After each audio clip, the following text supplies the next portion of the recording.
ESM classes में आप सभी विद्यार्थियों का स्वागत है। मैं आप सभी के बीच में पास्ट परफेक्ट टेंस का दूसरा पार्ट लेकर आए जिसमें निगेटिव सेंटेंस पढ़ाएंगे और इसमें पहचान भी फिर से आपको बताएंगे।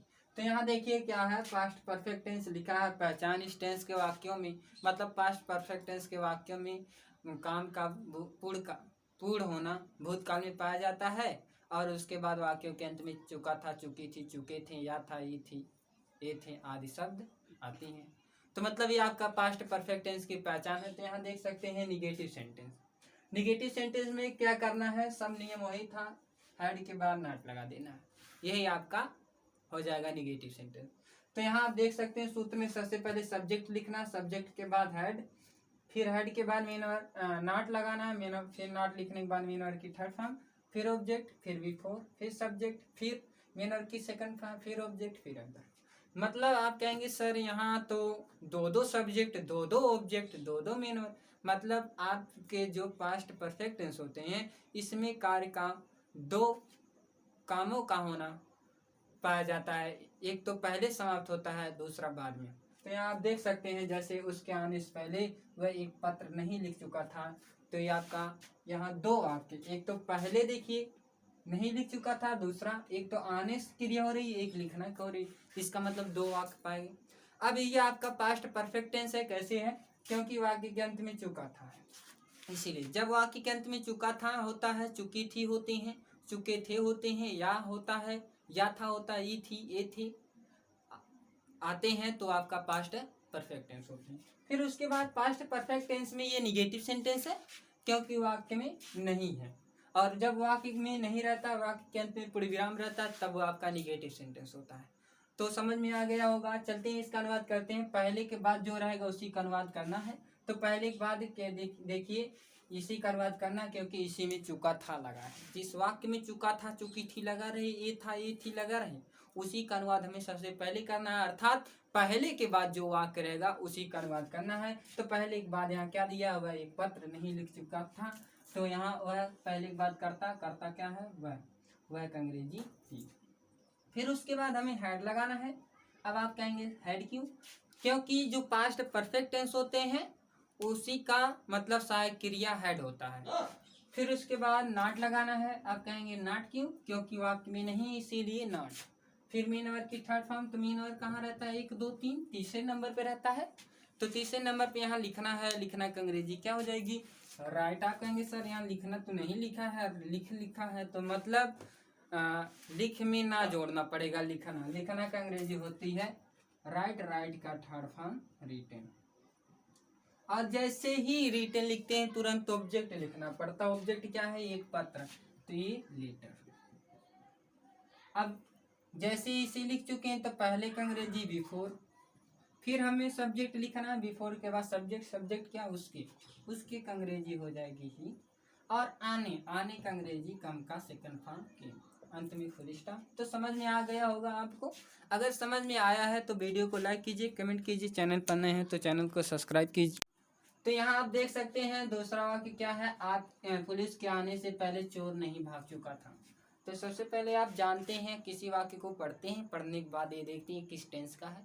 तो यहाँ आप देख रहे हैं वाक्य के अंत में यहाँ चुका था दिया, जिसका मतलब ये आपका पास्ट परफेक्ट टेंस। और इसमें देखिए वाक्य में नहीं दिया है, तो इसका मतलब निगेटिव सेंटेंस है, और वाक्य के अंत में पूर्ण विराम है। तो समझ में आ गया होगा, पास्ट परफेक्ट टेंस में ये निगेटिव सेंटेंस है। निगेटिव सेंटेंस में कर्ता पहले होते हैं, लेकिन जब वाक्य में पहले ही दिया रहा है तो उसी का अनुवाद करना है। पहले के बाद जो वाक्य दिया है उसी का अनुवाद सबसे पहले। तो यहाँ देखिए पहले के बाद क्या दिया, चोर नहीं भाग चुका था, चोर की अंग्रेजी क्या हो जाएगा, द थीफ।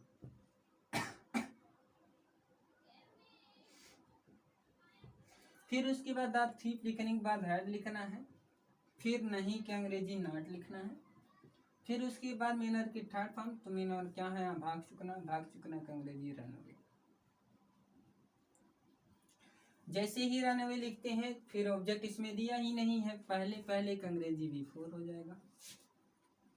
फिर पुलिस की अंग्रेजी द पुलिस हो जाएगी। फिर उसके बाद आने का अंग्रेजी कम का सेकंड फॉर्म केम, अंत में फुल स्टॉप। तो समझ में आ गया होगा। अगर समझ में आ रहा है तो वीडियो को लाइक कीजिए, कमेंट कीजिए। चल तो यहाँ देख सकते हैं हमारे आने से पहले तुम बाजार नहीं जा चुके थे, तो इसका अनुवाद करते हैं। सबसे पहले हम ये देखेंगे ये कौन सा टेंस है, तो आप देख के बता सकते हैं ये आपका पास्ट परफेक्ट टेंस है। अब आप कहेंगे सर यहाँ उंगलियां रखे हैं, पहले में सार दे दी। तो यहाँ देखिए, मतलब जब भी आपके वाक्य के अंत में चुका था, चुकी थी, चुके थे, या था, ई थी, ये थे रहते हैं, तो आपका पास्ट परफेक्ट टेंस होता है। फिर इसमें वाक्य में नहीं भी दिया है और वाक्य के अंत में पूर्ण विराम भी दिया है, इसका मतलब निगेटिव सेंटेंस है। तो आपको समझ में आ गया होगा कि मतलब जब वाक्य में नहीं दिया रहता और वाक्य के अंत में पूर्ण विराम दिया रहता है तो आपका क्या होता है, वो निगेटिव सेंटेंस। तो आगे बढ़ते हैं। इस वाक्य में पहले है, पहले के बाद जो वाक्य रहेगा उसी का अनुवाद पहले करना है। तो यहाँ देखिए पहले के बाद तुम दिया है, तुम की अंग्रेजी यू हो गई। फिर उसके बाद हैड। अब आप कहेंगे यहाँ सर सभी कर्ता के साथ यहाँ ही के साथ भी हैड लगा रहे हैं, तुम के साथ मतलब ही जो है एक वचन है, यू बहुवचन है। इसका मतलब कोई भी कर्ता रहा, चाहे एक वचन का रहा चाहे बहुवचन का, सभी कर्ता के साथ एक ही सहायक क्रिया लगेगी, वो भी हैड। तो अब चलते हैं, समझ में आ गया होगा। फिर हैड लिखने के बाद नॉट लिखना है क्योंकि नहीं है।